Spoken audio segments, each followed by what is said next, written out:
할렐루야. 여러분 참으로 반갑습니다. 오늘도 여러분과 함께 또 새로운 식탁을 마련하게 되었군요.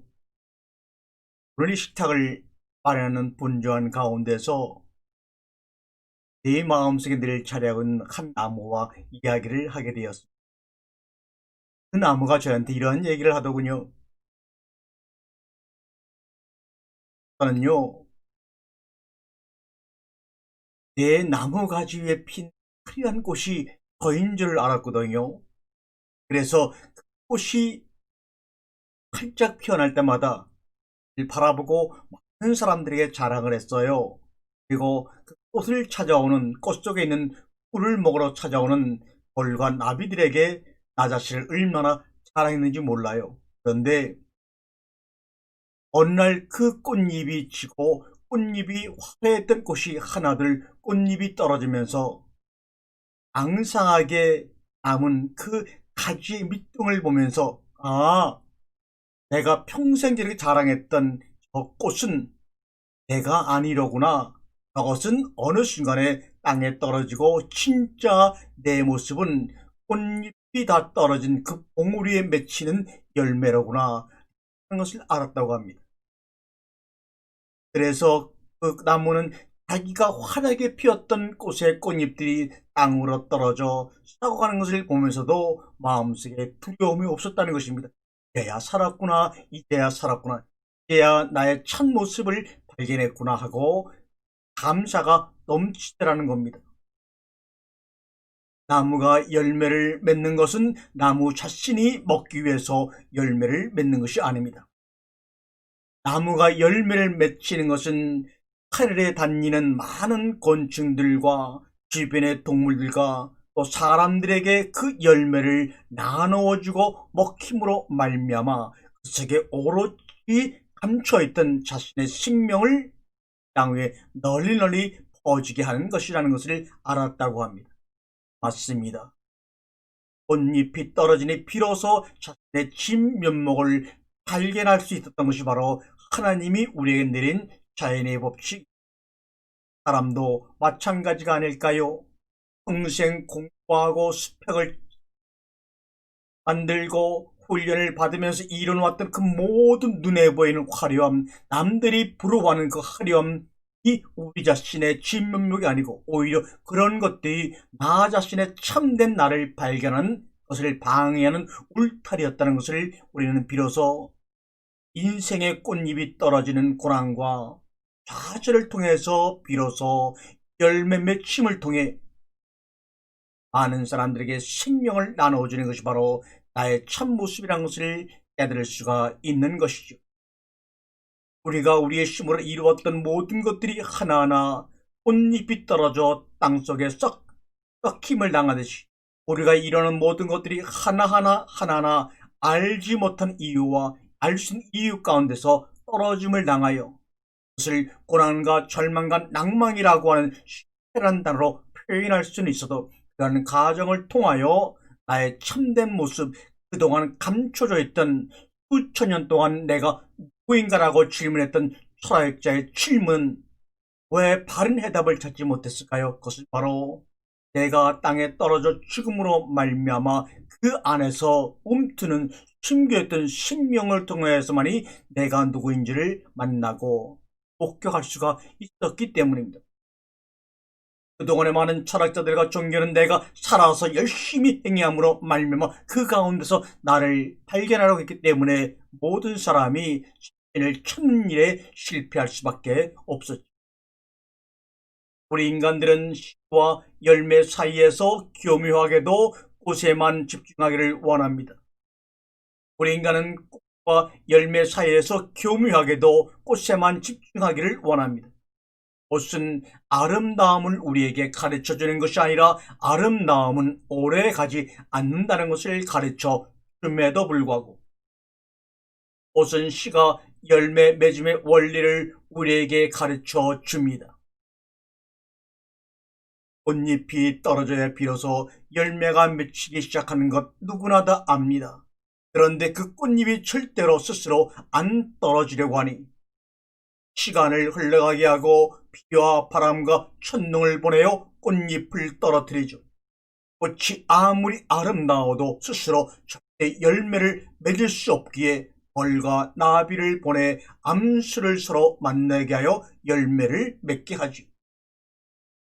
그런데 그 과정에서 꽃이 평생의 시간을 거쳐 만들어내는 꿀을 몽땅 빼앗겨 버리는 사건이 발생합니다.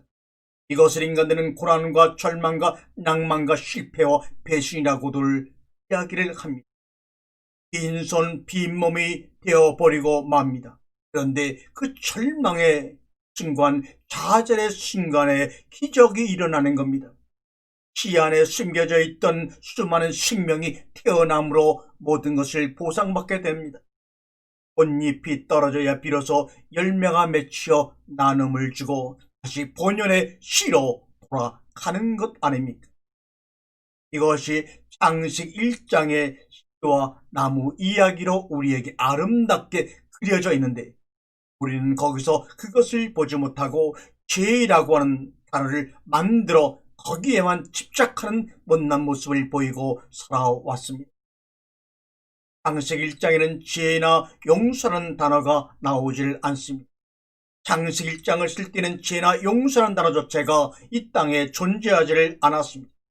오직 보시기에 심히 좋았다는 하나님의 감동과 감탄만이 우리에게 보여주고 들려주고 있음에도 불구하고 우리는 죄라고 하는 단어를 스스로 만들어서 거기에 집착하고 목이 메어 두려워하며 삽니다. 창세기 3장에서 뱀에게 미혹된 인간들은 창세기 1장의 씨 가진 나무 이야기를 선악과와 생명나무 이야기로 풀어주셨는데 깨닫지 못하고 저 피조물이 하나님처럼 된다는 뱀의 거짓된 미혹에 속아 스스로의 의지와 행위로 열매를 만들어 먹은 결과 그들에게 주어진 것은 죄라는 결과물입니다. 죄는 피조물이 자신의 자리를 이탈하는 것이 바로 죄라고 창세기 3장에서 우리에게 분명히 말씀을 하고 있습니다. 그 결과 창세기 1장 31절에 하나님의 감동과 감탄에 함께 맞장구 칠 수 있는 축복을 잃어버리고 살아온 인간들, 그래서 마음에 감동이 없어요. 떨림이 없어요. 그것은 무슨 말입니까? 마음을 잊어버리고 말았다 이 말입니다. 마음을 잊어버리고 몸으로만 살아왔다 이 말입니다. 이것은 얼이 나간 채 살았다 이 말입니다. 얼 빠진 채 이 말입니다. 그러나 이 모든 것은 생명을 알기 위한 궁극적인 과정이라는 것을 나중에 깨닫게 되고 감사하게 됩니다. 하나님의 짝으로 하나님 앞에 서기 위한 해산의 과정이라는 것을 말입니다.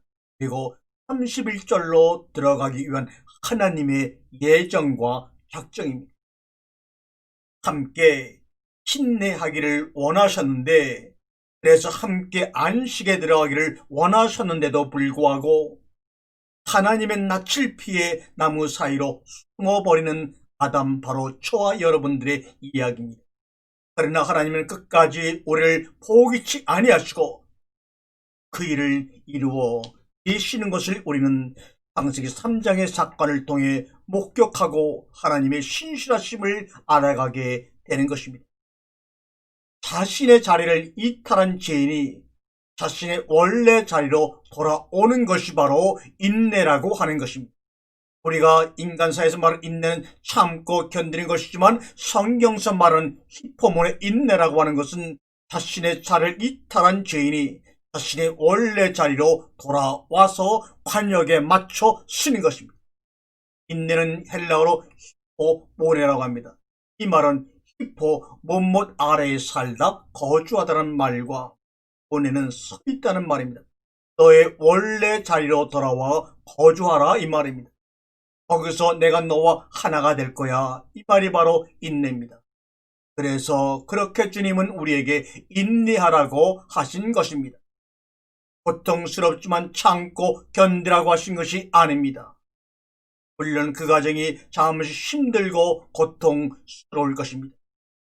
이 하나님의 감탄에 함께 맞장구 칠 수 있는 인생이 행복한 인생입니다.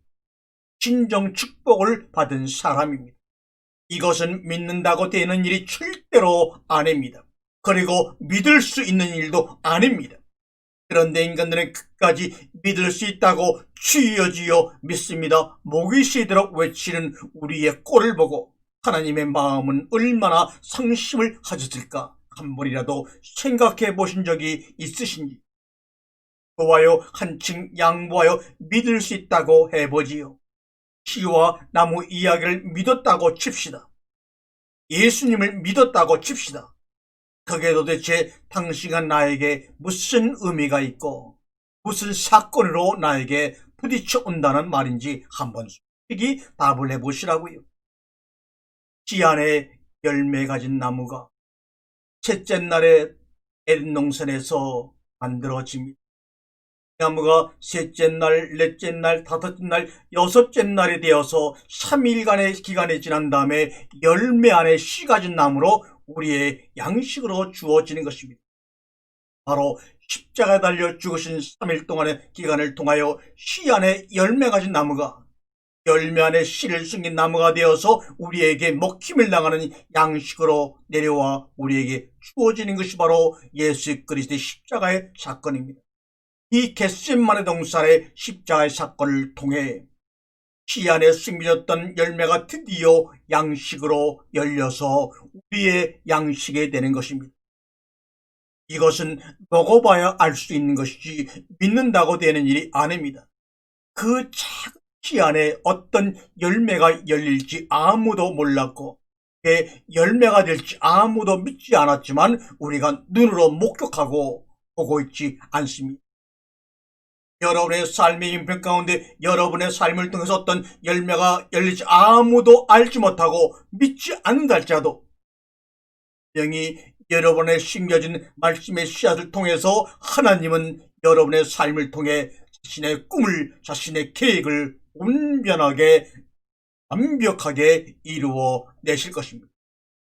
그런데 그 씨가 땅에 떨어지니 싹이 나고 줄기가 자라고 꽃이 피고지더니 12가지 생명나무 과실을 맺고 있는 것 아닙니까? 그게 바로 열매예요. 그 열매를 맺는 게 아니지요. 그 열매를 먹은 자만이 다시 씨를 땅에 뿌릴 수 있다는 것입니다. 자연스럽게 씨가 땅에 떨어져 생명의 나음 영속되는 것입니다. 팔복에 행복하여라 마카리오스. 심령이 가난한 자는에서 시작한 말하는 행복은 도달이나 도착이 아니라 도약과 도전을 즐기는 것을 의미하고 있는 것입니다. 창세기 1장 1절에 천지와 만물이 다 이루니라. 여기서 만물은 콜체밤 하나님의 군대가 가나안으로 진격하여 하나님이 명하신 말씀대로 가나안을 정복하는 것이 이 땅에서의 안식이므로 이 안식은 도약과 도전을 의미하고 있는 것입니다. 여러분의 삶 속에 낙담하고 멈춰있던 여러분의 삶 가운데 하나님의 안식이 만나면 여러분은 그 정체된 그 삶을 향하여 도약하고 도전하는 경계를 허무시는 새로운 삶의 꿈이 열매 맺어질 것입니다. 천국은 침노하는 자의 것입니다. 말씀으로 우리 속에 날마다 침례에 들어오셔서 하나님의 나라를 확장해 나아가고 계십니다. 그런데 그것을 우리가 했다고 쳐주시는 것이 바로 하나님의 믿음 안에서 승리하는 우리의 모습입니다. 창세기 1장의 씨와 열매, 나무 이야기는 바로 산상순의 팔복이요 천국을 이야기하신 것입니다. 씨와 열매 사이에는 세월이 있습니다. 그것은 비와 바람과 곤충의 습격을 견디는 시간, 인내의 시간, 자기의 자리를 찾는 시간입니다. 그것을 우리는 역사라고 하기도 하고 우리의 인생이다 이렇게 말을 하기도. 그런데 그 씨가 심겨진 땅의 길가 혹은 가시밭 혹은 돌짝밭 혹은 옷토 등으로 표현하기도 하는 것입니다. 어떤 씨도 세월을 생략할 수가 없습니다. 어떤 씨도 비와 바람과 곤충과 그 밖에 많은 다양한 것들의 습격을 피할 수가 없습니다. 그래서 인생을 생로병사라 하는 것이죠. 그것을 피하는 순간 그 씨는 죽기 전에 썩어버리고 맙니다. 여러분의 인생이 죽어서 새로운 생명을 경험할 것이냐, 죽기 전에 썩는 인생으로 끝날 것이냐 하는 것은 여러분의 삶의 환경을 통해 당하는 비와 바람과 빛과 곤충의 습격을 피하지 않냐고 다 그 자리에서 감당함으로 말미암아 그 사건을 말씀으로 해석받고 감사할 때마다 여러분의 생명은 부활의 기쁨을 느끼고 경험하게 될 것입니다. 그래서 안식이란 사람과 나무가 하나가 되는 것입니다. 숱한 비바람을 견디어 열매를 맺는 것이 안식입니다. 그것이 일곱째 날의 거룩이요 안식입니다. 교회 중고 성경은 우리의 안식을 사람과 나무가 하나가 되는 휴식이라고 번역을 했습니다. 이것이 더 맞는 번역이 아닐까요? 사람과 나무가 하나가 되었다. 짝을 이루었다는 말이죠. 그것을 사랑이라고 말하고 있습니다. 성경에서는요. 하나님이 이러한 과정을 걸쳐 자신의 짝을 만난 것을 사랑이라고 하시는 것입니다. 우리가 하는 어떤 행위적인 것을 의미하는 것이 아닙니다. 이것이 그렇게 하나님 보시기에 너무너무 좋으셨던 것입니다. 이러한 모든 사건과 과정은 안식에 들어가기 전에 일어나는 것들이지요. 안식 후에 일어난 사건이 아니라 하는 말씀입니다. 창조가 완전히 끝난 후 안식 후에 일어나서 선악과 사건이 일어나서 안식이 깨어진 것이 아니라는 것을 여러분 분명히 이 시간에 몸으로 체험하시기를 바랍니다. 다시 말하면 창세기 1장 26절과 1장 27절 사이에 일어난 사건입니다. 바로 한 절 차이지만 그 한 절 사이에 그 행간 속에는 무수한 인간의 삶의 역사와 생로병사와 그 밖에 하나님의 예정이 흘러가고 있는 것이 그림처럼 우리에게 보여지게 되어 있다는 말입니다. 26절의 흙으로 만들고 빚어진 인간이 27절의 창조의 사람으로 되어지는 과정 속에서 그것이 진정 무엇인지를 우리에게 깨닫게 하시려고 나는 너야, 너 안에 내가, 내 안에 너가 무엇인지를 알게 하려고 많은 사건들이 역사 속에 주어지고 부딪혀 왔던 것입니다. 생명이 무엇인지 알게 하시려고 반드시 죽을 거야 라고 말씀하신 하나님, 그 생명을 경험함으로 사랑이 무엇인지를 깨닫게 하여 주시는 우리 하나님 아버지, 그래서 우리는 반드시 먹어야 합니다. 있는 것이 아닙니다. 오늘도 여러분에게 들려지는 이 식탁의 소리를 어느 순간에 내가 많이 풍족히 먹고 있구나 몸으로 고백되어질 때 여러분 가운데는 생명의 싹이 자라 열매를 맺어 많은 사람들에게 먹힘을 당함으로 생명을 확장시켜 나가는 도약과 도준의 삶이 시작되는 것입니다. 창세기 1장 29절에 열매 안에 씨가 진 나무를 먹어야 합니다. 바로 그분이 예수 그리스도이십니다. 그 열매는 바로 십자가 나무에 달리신 예수님을 말씀합니다. 그래서 그분은 자신의 살과 피를 먹고 마시라고 우리에게 하신 것 아닌지요. 나는 너희들의 밥이야. 그러면 너와 나는 하나가 되는 거야. 이 방법, 이 길밖에 없어 생명으로 진리에 나아가는 길은 이렇게 지금도 말씀하고 계십니다. 그로 인해 12강조리로 증거될 거야. 12종류의 생명과의 과실이 너희 가운데 열릴 것이라고 요한계시록에서 말씀하고 있지 않습니까? 12강줄이 남은 그 떡은 바로 12종류의 생명과실로 우리의 영혼의 양식으로 먹힘을 당할 것입니다. 너희가 내 안에서 그리스도가 될 거야 말씀합니다. 창세기 1장 27절에 창조의 과정이 끝난 후 우리와 함께 신랑이 신부와 함께 우리가 하나님의 짝이 되어 사랑이 된 것이 안식이요 거룩이요 영광이 임한 것임을 우리는 고백하며 우리의 삶 가운데 날마다 도약과 도진의 삶으로 안식의 삶을 이어가는 사랑하는 여러 형제자매 여러분 되시기를 주님의 이름으로 간절히 권면을 드립니다. 아멘, 아멘.